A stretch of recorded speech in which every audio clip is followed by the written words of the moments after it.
By the way, I was explaining to barber how to cut my hair, because this is an out-of-town haircut I just made. These two bald-headed want to, like, make fun of me. The instruction was crazy. So around here, do this, and the back here, up top, keep it Exactly, there's nothing to talk about with this. Like, but I get it all off, though. You take it all off? All of it comes off. And I just need your hairline funny style, so you should understand. Like, the truth of the matter is, do you have a bald head or not? Yes. I go. I mean, having All-Star Mardi Gras at the same time. This wasn't well thought out. Who does that? Somebody needs to rethink the logistics, man. I mean, somebody needs to think the logistics. You can't rethink it. They never thought about it. Because the truth of the matter is, Mardi Gras is actually on the calendar. Right. Like it's not. It's not like it was a secret. It's not like oh, we just found out we had Mardi Gras. What you bring, Mr. Stout? It's an 82 Latour, you know. Every time I'm with the King, we can't just be talking about top fives in sports and music and not talk top 5 wines. This is your 13th All-Star? 13th, dog.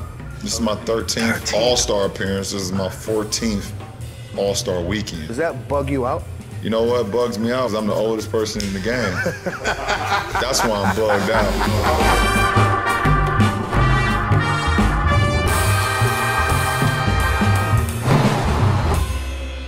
You guys have played in some of the greatest games of all time.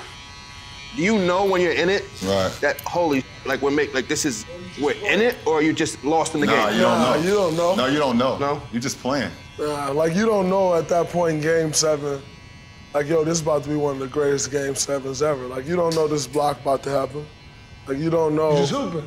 Yeah, you don't know Kyrie about to hit this shot after neither one of our teams have scored in 4 minutes and 32 seconds. You don't know that. Do you even realize nobody scored in 4 minutes? No. Nah. No. You have no idea. You just hoop. Just playing. You just hoop. All you saying is like, I don't want this man in front of me to score. That's all you thinking. That's it. Are you tired at that point? Fourth quarter, 3 minutes. Are you tired? Like, are you? I mean, you ain't gonna ask for a sub, but does that even factor in? You tired, but that's the last thing you telling yourself though is I'm tired. You tired, but the real ain't gonna never tell themselves they tired. You tired now. And you might even bend over and hold your knees, but you would never in your mind let it creep into your mind like, yo, I'm tired. You ain't gonna let yourself do it. Bro, when you went down, was your wrist, were you hurt? When he went down when? When he went down in the game, when he went for the, oh, this year. No, in the finals. In the last 4 minutes, LeBron went to the hoop. I don't even remember that. Yeah, the he last went down. play, when I went to the free throw line. Who fouled you? Oh. Draymond. It was you? That game was a blur, man. Straight up. And I remember, like, every play of every game. That game was a blur. But that shows that y'all in it. Y'all not thinking about it. anything. Like that game was a blur. I want to say, when I went to the Olympics, and you got a lot of Olympic coverage this year, FYI. I'm not sure if you really know that. You felt like you was the swimming team, the volleyball team. You was like you was on every team but the basketball team. And watching the final for the gold game, it was actually the first time in my life that the Star Spangled Banner actually meant a lot to me. And I got fired up. Man, I got fired up. Do you feel like that sometimes when you hear the Star Spangled Banner? That was big. Like, to start that game, the gold medal game, like, hearing that, standing on the podium, but even more so, when I hear it now, it means more to me. Yeah. I think that's what I appreciate more than anything about Coach K. Coach K make you really, really understand and appreciate what representing your country is all about. Really? Does he preach it a lot to you all the time? He don't even talk about basketball that much. They just talk about like the commitment, like being there for your brother, like fighting for your brother, like being part of Team USA, being a part of the United States of America, what it means to represent the red, white, and blue. Like when y'all stand up there. Yeah, he's a military guy. You know what I'm saying? It's like, it fires me up. Right. It fires me up. Right. By the way, Coach K, this season, what he did with Duke, is one of the greatest things I ever heard. Pete, tell him do you know what he did with Duke this year? No. So you know he made 2 goals this year. You knew this, Dre? He was out having back surgery, right? So he calls a team meeting at his house. So he informs the team, you guys are not playing to Duke standard, so I'm locking you out the locker room. Get dressed in the hallway. You can't go in the locker room anymore. You change in the hallway. Get dressed in the hallway. You can't use the locker room. That's one. 2, until further notice, don't wear anything that says Duke on it. On campus or nowhere. I don't want to see anyone wearing anything. Duke basketball, I don't want to see you in a Duke t-shirt. You gotta wear all high school. Just targeted. Wherever you want. Don't go in my locker. That's like my grandmother. Don't go in my refrigerator. Right. And stay out of my I told you, stop running in and out of this house. I told you, and that was the last time I told you running in and out of this house. So they got put on punishment. But we still have practice, coach? Absolutely. So where are we supposed to get dressed, coach? I don't care. Just be at practice. Think about that. I respect that. I love it. You think that's a let's lock in. They playing better. Let's lock in. We gotta get focused. That means we got really, really lock in. And they turned it around. Dre is right. They balling right now. Yeah, they playing well. We got another guest over here. You guys will never believe I walked here. I swear to you, I walked. Here he come with the boy. You ain't got that look. He's not sweating. Where you ain't sweating? Your shirt ain't wrinkled? Your shirt ain't fantastic. I guarantee you, I walked here. Have you seen Trappy yet? Oh, Trappy, I'll seen him get out the truck. Yeah, I seen him. You know what? Draymond and I were just having this conversation. Some people love the process, and everybody else just wants the outcome. And I was telling Draymond, if you just listen to people talk, it's very clear to tell who loves it not. When you hear Bill Belichick win the Super Bowl and say, "This is great," and there's no other place I'd rather be than standing here tonight. But in all honesty, we're 5 weeks behind every other team in the NFL for the 2017 season. The first thing you go is like, he's insane, but he just wants to get. This is great. This is what it's. But I got to get back into the process. That's what I'm pulled towards. When you hear Tom Brady say, "I'm definitely playing into my mid-40s," I now have all the answers to the test. Why would I stop taking it now? You can't show me a defense that you're like, oh yeah, he's crazy. Man. He's crazy. I want to ask you, fam, because I went to half of those games. How did you know, like, while we having this conversation, was it some kind of inclination that you just knew that you were going to come back from 3-1? Did you know this? Like, did y'all have a real sit-down, just a team meeting? Did y'all, because it could be some things that make like a real momentum shift. It was just, it wasn't like, it's all about belief in yourself, man. And all of us, and whatever we do, it was just like, until the casket drop. Like, until the casket drop, man, for me. And it's like, I mean, as great as you know their team is, and still today, it's just like you can't lose belief in yourself. Like you're there for a reason. Like, we're all here for a reason. Like, you know what I'm saying? There's no cakewalk to get to that position. Like, you just gotta like, and I don't know, dog. You just gotta that's actually drilling down on it. The broader question is actually, did you really think y'all could win a championship or even compete for one when you left Miami and went back to Cleveland? Coming back from 3-1 is great, but did you really believe Cleveland could be great again? But no, that's it. Me looking at how things started, first of all, I always felt like Kyrie was a dog. He just didn't have anyone to play with, and then when he got around somebody that had wisdom and some kind of like structure, I felt like his game was going to turn around anyway.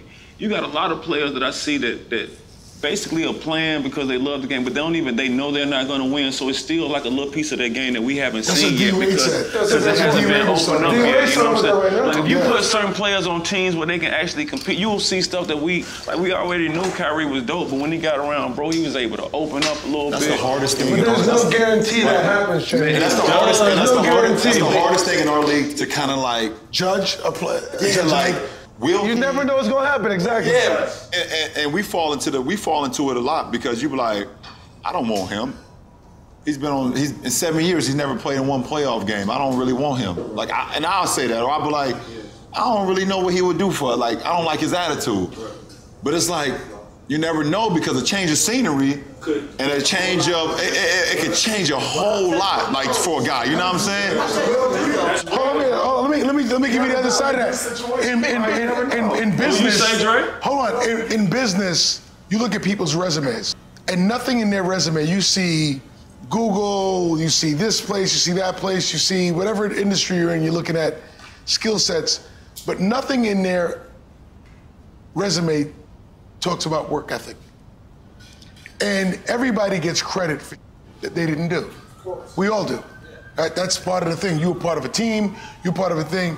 So what role did you play in actually driving the outcome versus being a teammate of the outcome. And great CEOs, great managers of teams, great coaches, GMs, that's the real decision you gotta make. Like, was it the guy or was it the environment the guy was in? Is he bad for our locker room or was he just bad for that locker room? It's a combination of things. Because here's the thing, it's the player, it's the people around the player, it's about having a maturation process. If a guy don't understand what he actually supposed to be doing. Well, that's the coaching though.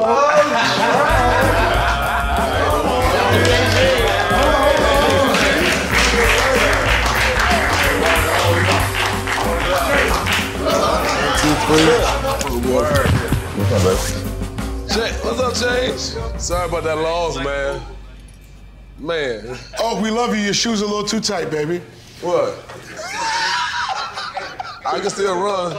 Listen, we got a lot of guys. I told Stout this, and Stout just brought it up. He told me this, LeBron told me this at the Knicks game, and he starts going through the tendencies of the athletes.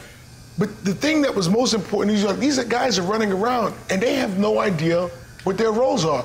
They don't even know where to shoot. But that's so we're looking at Shumpert's on the Knicks, and he's running around. He goes, "This guy is great. He just doesn't even know where to shoot. He doesn't even know what he's supposed to do. He doesn't want to shoot at the ball. Just go One is coaching, because we got a lot of coaches that don't want to coach. Don't want to coach. What do they want to do? At all levels. What are they doing? At all levels, I'm telling you. What are they doing, man? Development. So what are they doing? But the first thing the coaches gonna do in training camp, you know your 12 players. A coach, you know what you got. You got to set the locker room right away. Right away. You do this, you're an energy player, you know your role, you come in, you shoot threes, you're a ball mover, you're a defender. So when you get that chemistry down, you go out and practice. You got to practice. They just can't talk it. And either from the coach or from the commander of the team. The leader of the team. The leader of the team got to nip that in the butt as soon as they see something. Like, if it's a player on your team that shouldn't be dribbling, or if it's a player on the team that shouldn't be shooting threes, or it's a player on the team that's doing something he shouldn't be doing, either the coaches got to address it or the leader of the team got to address it, because now it unravels the whole. Because at the end of the day, sports, business, everything, we just want to win.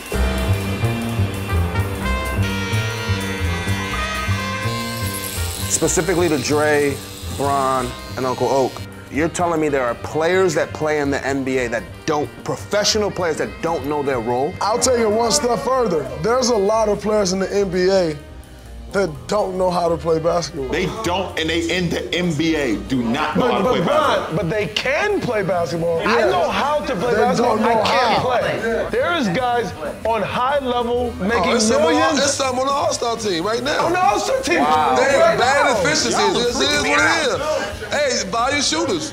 There's a lot of volume shooters on the All-Star team, but can't make their team win. If you watch a lot of games, you go to a lot of games. You watch a team all the time in Atlanta. Yeah. They don't have a superstar. They don't have anybody that can take over a game. They got a good coach. He got a good system. They play good together. Keep Atlanta, they play good together. Let me tell you this one thing. When you listen to commentators and people talk about sports, they talk about, oh, he's a smart player. Like, Tristan Thompson's a smart player. He just doesn't do anything he can't do. That's very smart. Rich, that's what we talked about when you first introduced me to us. But to Bron's point, also he was educated very early on what he needs to do. And when LeBron came back to the Cavs, I said to Tristan, okay, let's do a highway. It's 4 lanes. LeBron's a Ferrari, Kyrie's a Lamborghini, Kevin Love's a Rolls Royce. What vehicle are you? He's an F-350 heavy duty. You know why? Because you're picking up the sanitation. You'll get paid to do everything no one else wants to do. And guess what? At the end of the day, when they go to the south of France, you can go too. You can meet them there. No problem. So let me ask this. And put your pride to the side. But nobody ever recognizes that as smart, Steve. And that's in business too. Smart. That's smart. What you don't know is smart. Knowing what I can't do that, so I'm not gonna do that. That's why this so good. Drake, this is what I do, and I'm gonna do it at a high. That's why he's so good. It's why Oak was Incredible. Incredible.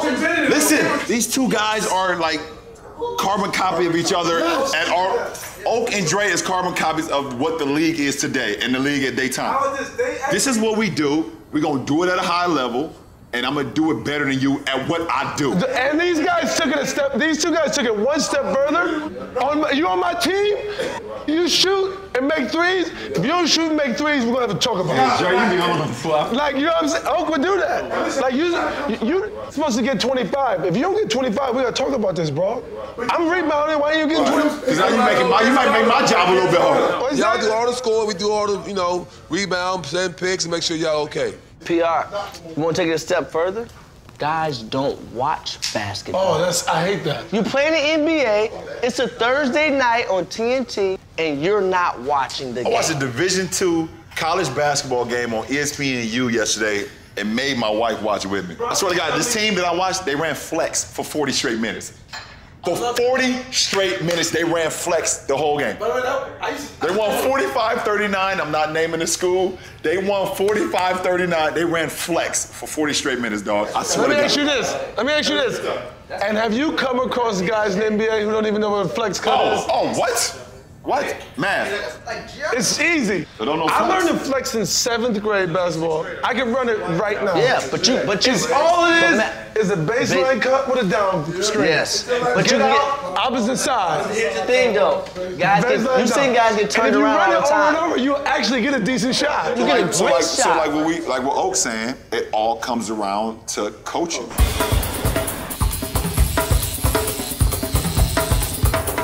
Perfect time. Yes! Perfect time. Jesse walks in. Yeah. He was the host. Jesse was good. You know Trappy, Jess? You ain't me Trappy. You missed Trappy. Good Trappy. All right. Who's Trappy? Chainz. Let me ask this. So I'm blown away by hearing you guys say there's people in the league that don't know how to play basketball. Are there rappers that don't know how to rap? That's a great question. Yes, it is. A lot of people answer that. Oh, you've been saying that. I heard a lot. And, with the BMW 735, you've been pumping music, you've been complaining about rap for 20 years. Not only do rappers not know music, I can tell you one step further. Very, very few artists know the business. Maybe 10. You're saying 10 artists know the music business at all.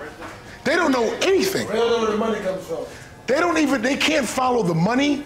They don't know how to get paid. All they want to do is get a record deal.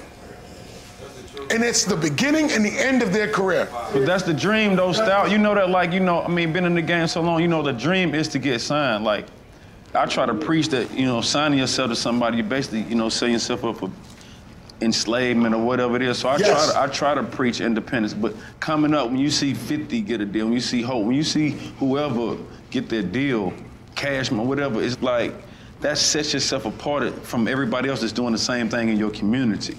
And the big thing that we all strive for as black men, I know this sounds crazy, is $1 million. That's it. Fam, that's it. We talked about that. $1 million. And then we all know in this room that once we get $1 million, it kind of starts going downhill. But it's like a hill. But that's the goal that we have as black men coming from where all of us has come from. Even when we looked at, I looked up the hustlers coming up. I didn't want to be nothing else but a hustler when I came up. To the point I was so messed up mentally, I almost used to want a stomach because that symbolized money in my neighborhood when you had a necklace that was hanging over here. Yeah. That's unbelievable. When you was fat and had everybody around me had. By the way, this thing goes on and on. In the music business, it's devastating what they do. These guys are in no man's land at the age of 18. They get signed, somebody gives them some money, and they own their name for 20 years or longer. So when you see Prince, when he wrote Slave on the side of his face, he wasn't crazy. He was just way ahead of his time. He knew what was going on. Chance the Rapper is nothing but a manifestation of what Prince was talking about in 1996. There's gonna be a revolution in the music business. There's gonna be a huge revolution in the music business. Who's gonna get credit with starting it? Chance? Does he get the credit? The credit in changing it, Luke Skywalker did it. He never got the credit for Master P? Master P did it. Master P did it. He never got the credit for it. Cash Money? Cash Money did it. They didn't get the credit for it. whoever operationalizes it, so it's not a one-off, so it's not one thing and then done. Chance is just chance and then done. It needs to happen for 100 people. Yes. And whoever can operationalize it? No. No. He had the team sign a redemption. As soon as Jay and Dame, they did their thing, but then they got a record deal. Because that's the dream, Stout. You don't rap. I'm not. That's the dream. I'm not disrespecting and even the if you record deal. get the deal and race it and don't do it and say f everybody next week, it's just that I got a deal. Chainz, I'm not disrespecting the record deal. I know it's not disrespect. I'm just saying I know that's the dream. But if the dream is to really make money, that's not the route. That's not the route. But you gotta understand, man, I remember, I could. Okay, so once again, I go back to the player circle days. The reason I was solo with Disturbing the Peace because Dollar was locked up. So when Dollar got out of jail, I said, let's do this deal with, with DTP. Let's be the first group or whatever. You know what I'm saying? And I remember back then, Shaka and them, they were giving us $50,000 for our deals. So I wanted that, you know what I'm saying? And so he offered the group 75. And so I said, well, cool, I'll take 50, and Dollar, you get 25. And he was like, nah, we gotta split this in half. And I was like, I worked too hard for 37, whatever the it was, you know what I'm saying? and then, Dollar says, man, we just need to get in the door, get our foot in the door. You know what I'm saying? How we think, we just need to get in the door. Once we get in the door, we're gonna make our moves. Oh, that's how you end up in that? That's how I end up in that.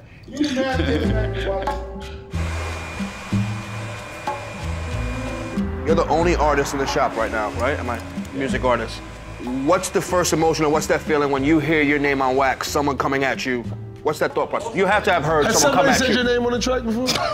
Honestly, if it's like anything that triggers us coming from where we come from, it's the need to feel like you can't disrespect me like that, you know what I'm saying? And I'm in a much mature place, kids and everything like that, so I want to play myself off the streets like, maybe somebody younger, but it's like that. It's the reason why he took his Twitter off his phone. It's the reason he don't look at social media during the playoff. It's this thing, this trigger that we got that even though we're like rich somewhere else and they're like losers in this little room, it's certain things that can like trigger us, certain little things. It's perfect you say that, and you, Bron, you're my brother, you say this, and the one statement you've said that I play in my head daily is progress over pride. I mean, for me personally, when I decided to go back to Cleveland, I had to decide, because our owner at the time when I left decided to put out this article that we all know about where he completely, bashed me and, disrespected not only me as an individual, but disrespected my name. And my name is not just myself, it's my wife, it's my kids, my grandfather, you know what I'm saying, my mother, so many more people. So, for me, when I decided to go back, and I talked to Mav and Rich and Randy and everybody, and I had to let them know, because some people was on the fence. Even my wife was like, my mama and my wife was like, Dad, I ain't with that. Your mom was definitely My mom was definitely like, Dad, we ain't going back. No. And for me, it was more, I had to finally just be like, you know what, Mom, it ain't even really about that. Me going back is more of this. It's more of a bigger picture, and it's more of all these kids, all these people that need inspiration and need a way to get out, and I believe I'm that way out. And so I had to be like, as much as my mom mean everything to me, and my wife mean everything, my kids, and my mama, she was just so I'm not, listen, you go back, I ain't going back with you. Wow.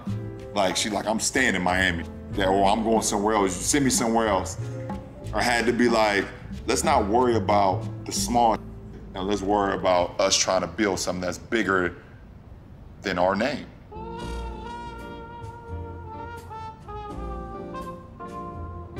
I want to bring up this topic. After I watched Tom Brady win the Super Bowl, it made me start to think that the only thing that marks greatness is consistency over a long period of time. And you have to do it over and over. How many did Tom win? 5? He's been seven. He's been there 7? In how many years? 16. And that's mind-boggling. What Tom Brady did over the history of my life is the greatest thing I've seen in sports. My only argument with a football player being the greatest athlete of all time. 53 members of the team? Is that, no, not even that, Jesse, is that they only got to play one side of the floor, man. That's a good point. That's a legitimate Yes, Brady is unbelievable. Brady is the greatest quarterback I ever seen. That's a great point. But he affects the game one way. And that's by throwing the ball. And it's great. You're right. And it's great. He doesn't affect the game one way, Brady can play Brian. 22 years. Brian, it doesn't affect the game one way. He could play 22 years, but he don't have to worry about it's certain things It like is the as a only sport where you don't have basketball to play player. defense or play the other side. Brian, it doesn't affect the game one way. This as a basketball player and the pounding that you take and running both sides, okay, now I gotta do offense. Oh, I gotta get back on defense. Oh, I gotta get back on offense. Oh, I gotta get back on defense. As physical as football is, and I know it's to the body, I know it's crazy to the body, but for a quarterback, Belichick has done a great job of implementing those 5 guys in front to protect that asset. Every Sunday. Right. That's the best. So Belichick, that's not Brady. Belichick's not recruiting or looking, scouting those linemen, bringing in, all those guys. For us, every single night, like you have to you gotta know both sides. Like we both play football. You play football. Rich played football. Uncle, he played football. The offense never even talked to the defense all week. We don't even speak to y'all. Different teams. It's 2 different teams. It's 3 different teams. Special teams. When I played football, offensively, I never even talked to the defensive side. That's the truth. I never even talked to y'all. Ain't nothing to talk about. And I'm sitting down, chilling. I'm sitting down like this on the bench. Oh, turnover. Oh, where's my helmet? I don't even know where my helmet is. You grab another chin strap. Come on, man. You remember that? Brian, the only thing I gotta say about Brady, the one thing about Brady. I'm not saying he's not great. He's the greatest football player of all time. 16 years. Oh, you know this. Dre, you know this. That guy goes like this. Get him a helmet. Can you catch? Come on. Yeah. Get him. Can you? Can you run? You got 2 feet. Get him a helmet and a jersey. Oh, he got bumps. Wait. How much you weigh? You can block. That's him and Belichick. That's No, guys. These 3. Give me these guys. What about Rob Gronkowski? Steve, get in the car with me. We're going to the Super Bowl. What about Gronkowski? We are going to the Super Bowl. Once they get up, he hold these guys accountable. Wait. You got 2 hands? Yeah, I'm gonna throw you the ball. Oh, he can catch. Belichick, give him a helmet. So, He's with me. Is that more Let's go. Brady, or is that more Belichick's system? No, don't do that. That's not fair.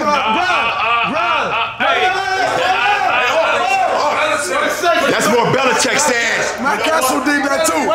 And so did Jacoby Brissett or whatever his name is this year. And so did Garoppolo. Brian and Draymond, you know this. Is that more A coach Brady? can draw up the greatest system, but somebody got to execute it. You gotta have a staple. I can have a great idea. You gotta have a staple. Somebody has to execute. Belichick didn't come back from 28-3. Oh, do that. no. 28-3, throwing to 3 white wide receivers. Just do that. 3 white guys. How do you do that? Listen, we could do this all night long. That's the beauty of the shop. Don't be the bad guy. The beauty of the shop. Okay. Cut the mic. I'm gonna take my mic off so I can get it. We're doing